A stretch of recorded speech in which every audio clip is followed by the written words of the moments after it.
All right, buckle up, everybody, because today we're taking a deep dive into the world of biblical law. Ooh, sounds intense. It is, it is. Specifically, we're cracking open Exodus chapter 21. Exodus, okay. Yep, to explore how justice was served in ancient Israel. Fascinating stuff. It really is. And, it's way more complex than you might think. I bet.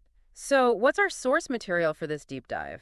We're working with a religious study guide from My Christian Space. Okay, so we're getting right into the heart of it. Right into it. And the study guide really unpacks this whole justice system in a really thought-provoking way. I'm intrigued already. So what's the big question we're trying to answer here? Basically, how different were their ideas of justice back then from our own today? Yeah, that's a great question. I mean, we're talking about a society that existed thousands of years ago. Thousands of years ago, so there are going to be some pretty major cultural differences. Absolutely. But how deep do those differences go? That's what we're here to find out. Exactly. So, let's jump right in. Exodus 21 kicks off with something that might raise a few eyebrows: slavery. Oh, boy. That's a loaded topic. It is. But it's important to understand that this wasn't the chattel slavery we tend to think of. Okay, so what kind of slavery we're talking about here? It was more like indentured servitude. Indentured servitude. Yeah. It was a way to work off a debt, not a system of permanent ownership. So like a contractual agreement. Exactly. A person would basically agree to work for a certain amount of time to repay what they owed. Interesting. So it wasn't about owning people, but more about economic obligation. Right. And here's where it gets even more interesting. The text actually says that a servant could choose to stay with their master's family even after their debt was paid. Wait, really? Why would someone choose to stay if they didn't have to? That's the million-dollar question, right? Some scholars think it suggests that this system, at least in some cases, offered a level of security and stability that was hard to come by otherwise. That makes sense. Especially back then, life was pretty unpredictable. Totally. Limited social safety nets, So sticking with a familiar household, even in a servant role, might have been preferable to striking out on your own. Yeah, I can see that. It's like choosing the devil you know over the devil you don't. Exactly. It forces us to think about the social and economic realities of the time. And to consider the different factors that might have influenced an individual's choices. It adds a whole layer of complexity to our understanding of servitude in ancient Israel. For sure. It's not as simple as we might initially think. Definitely not. Okay, so we've got debt slavery.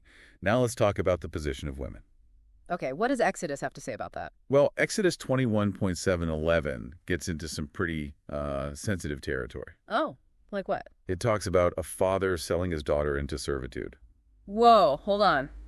Selling his daughter. Yeah. Now, obviously, that's something that would be completely unacceptable today. Rightfully so. But the study guide frames it as a last resort for families struggling to survive.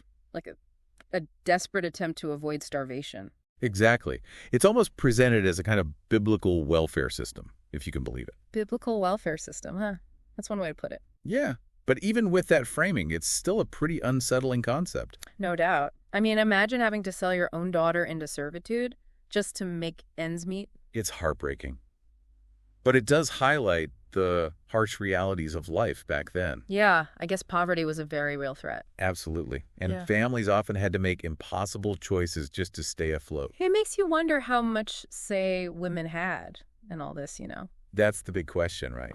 The text also talks about stipulations for marriage and the treatment of wives. So they had laws about that sort of thing. Oh, yeah. And it even covers what happens if a man takes multiple wives. Polygamy. That was pretty common back then, wasn't it? It was. And the law tried to regulate it to some extent. Okay, so what kind of regulations are we talking about? Well, for example, even if a man had multiple wives, he was still obligated to provide for his first wife's basic needs. Basic needs. Food, clothing, and what the text calls marital rights. Interesting. So not exactly a picture of equality, but at least some attempt to protect the first wife. Right.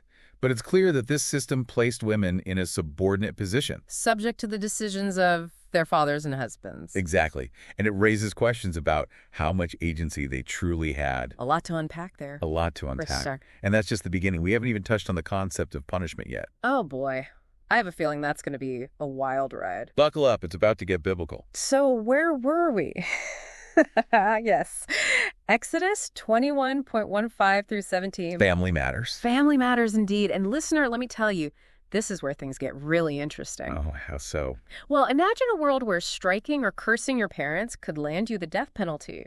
Whoa, seriously? Seriously, talk about respecting your elders. No kidding. I guess timeouts wouldn't have cut it back then. Not a chance. It really shows you how important family structure was in ancient Israel. Makes sense.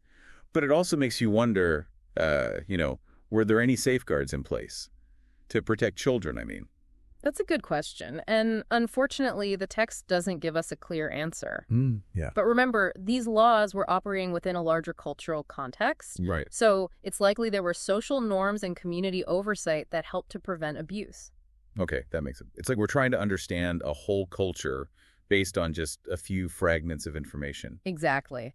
It's a reminder that studying ancient law isn't just about reading rules on a page. Yeah, it's about understanding a completely different way of life. A way of life that was shaped by values and beliefs very different from our own.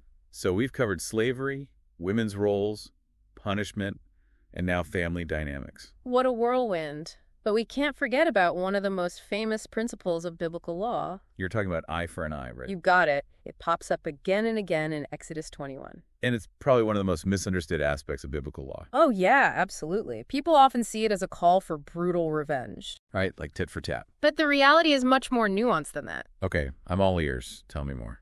Well, in practice, this principle was more about proportionate compensation. Proportionate compensation. So not just blind vengeance. Exactly. It was about making things right, restoring balance. Okay, so give me some examples. What did this proportionate compensation look like in real life? Sure. So let's take Exodus 21.2325. If a man injured a pregnant woman and she lost the baby, Oh, wow. he would have to pay a fine to her husband. Okay. But get this, if the woman herself was also injured, then it was life for life.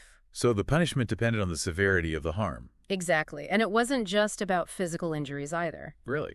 Look at Exodus 21.1822.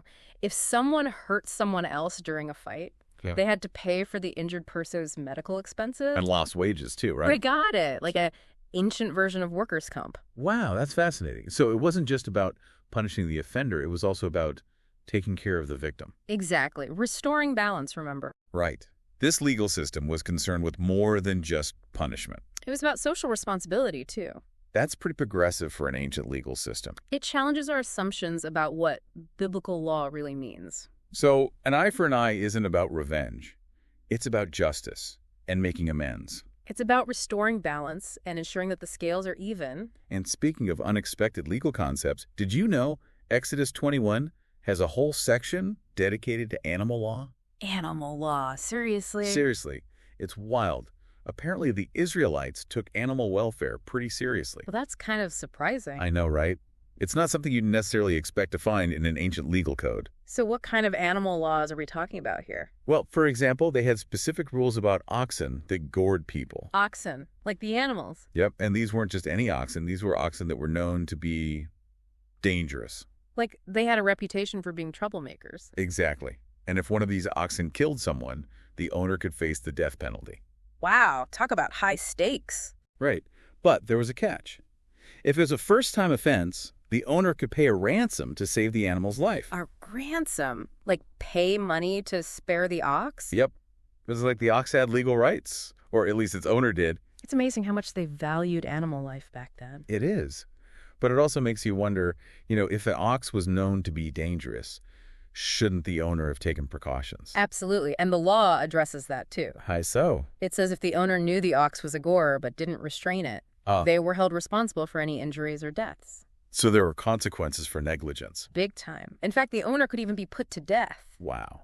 So these laws weren't just about protecting animals. They were also about holding owners accountable. Precisely. It was about personal responsibility and ensuring public safety. Makes sense.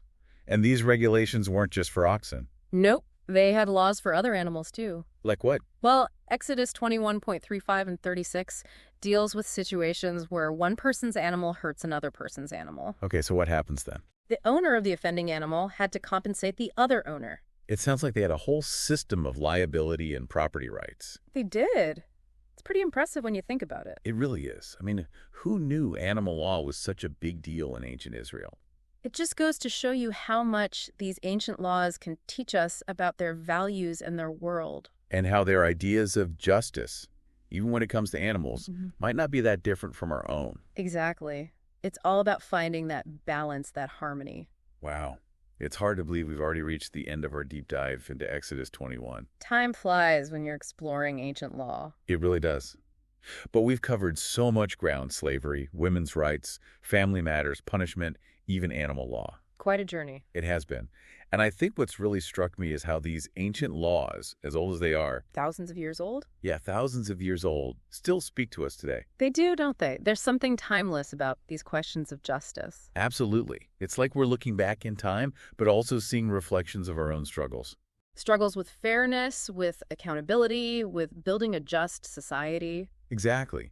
And that's what makes studying these ancient systems so valuable, you know? It gives us this fresh perspective. It helps us step outside our own assumptions. Right. So for our listener who's been with us on this journey through Exodus 21, What are the key takeaways here? yeah, what have we learned?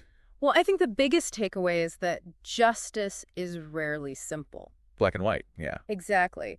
These laws, they might seem harsh at first glance. Or outdated. Right. But when you dig deeper, you see there's a lot of nuance there. Like that whole idea of taking intent into account. Yeah, whether the harm was intentional or unintentional. Or the concept that compensation can be a form of justice. Not just punishment, but making things right. It really makes you think about what true justice means, you know. It's not always about revenge or retribution. Sometimes it's about making amends, restoring balance. Exactly. And I think another important takeaway is the role of community. Community. Yeah, these laws weren't just abstract principles. They were meant to be lived out by a community, right? A community that was striving to live in accordance with God's will. And that adds a whole new layer of meaning to these laws, doesn't it? It really does. It wasn't just about following rules for the sake of following rules. It was about creating a society that reflected a deeper truth. A society that valued justice and mercy. Individual rights and communal responsibility. Striking that balance, right? Always striving for balance. Something we're still working on today. Absolutely. So, listener, as we wrap up this deep dive into Exodus 21, I want you to think about what resonated with you. What stood out? Maybe you were surprised by the eye for an eye principle. Or the idea of sanctuary cities. Whatever it was, let it spark your curiosity. Yeah, keep exploring, keep questioning. Because there's always more to learn, more to discover. And remember, this is just one chapter in a much larger story. The story of humanity's ongoing search for justice. A search that continues to shape our world today. So keep that conversation going, listener. Keep thinking, keep searching. And we'll see you next time for another deep dive